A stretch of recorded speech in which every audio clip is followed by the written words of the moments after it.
Hello everyone, welcome to viral education class 9 and 10 Hindi. तो इस video में क्लास 10 हिंदी के बाल गोविंद भगत चैप्टर को पढ़ने वाले हैं। तो चलिए स्टार्ट करते हैं। तो इस चैप्टर के लेखक हैं रामवलिक्ष बेनीपुरी। बाल गोविंद भगत मंझोले कद के गोरे चिट्ठे आदमी थे। उनकी उम्र 60 वर्ष से ऊपर थी और बाल पक गए थे। वे लंबी दाढ़ी नहीं रखते थे और कपड़े बिल्कुल कम पहनते थे। कमर में लंगोटी पहनते और सिर पर टोपी। और वे जो है सर्दी के मौसम में ऊपर से कमल ओढ़ लेते थे। माथे पर रामानंदी चंदन का टीका और गले में तुलसी की जड़ों की बैडोल माला पहने रहते थे। उनका एक बेटा और पुतोह थे। वे कबीर को साहब मानते थे और वे किसी दूसरे की चीज को नहीं छूते थे और बिना वजह से किसी से झगड़ते भी नहीं थे। उनके पास खेती बाड़ी थी तथा साफ सुथरा मकान था। खेत में जो भी उपजा होती थी उसे पहले सिर पर लाद कर कबीर पंथ मठ ले जाते थे और प्रसाद स्वरूप जो भी मिलता उसी से गुजारा कर लेते थे। और वे जो है कबीर के पद का बहुत मधुर गायन करते थे। आषाढ़ के दिनों में जब समूचा गांव खेत में काम कर रहा होता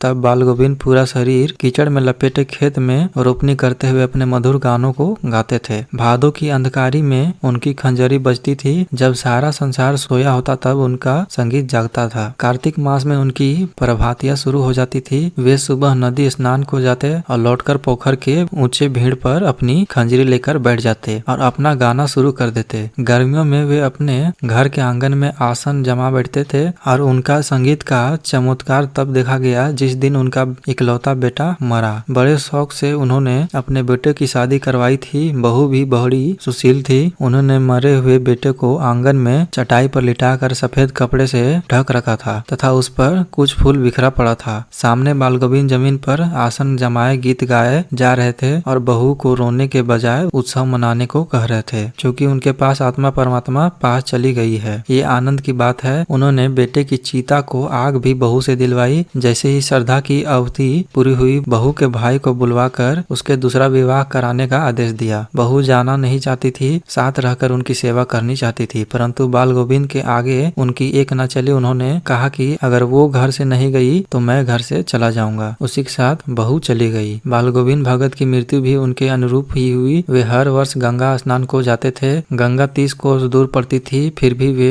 पैदल ही चले जाते। घर से खाकर निकलते तथा वापस आकर खाते थे। बाकी दिन उपवास रखा करते थे। लेकिन अब उनका शरीर बूढ़ा हो चुका था। इस बार लौटे तो तबीयत खराब हो चुकी थी, परंतु वे नेम व्रत छोड़ने वाले नहीं थे। वही पुराने दिनचर्या शुरू कर दी। लोगों ने मना किया परंतु उन्होंने टस से मस ना हुआ। एक दिन बाल गोविंद अंधेरे में गाना गया, परंतु भोर में किसी ने गीत नहीं सुना। जाकर देखे तो पता चला कि बाल गोविंद भगत नहीं रहे। तो यही था बाल गोविंद भगत चैप्टर। तो इसी तरह से आप लोग को एनिमेटेड वीडियो के माध्यम से सारे चैप्टर और सारे सब्जेक्ट को पढ़ाए जा रहे हैं। इसलिए चैनल को सब्सक्राइब करें और अपने दोस्तों के साथ भी शेयर करें। तो वीडियो को देखने के लिए बहुत बहुत धन्यवाद। Thank you.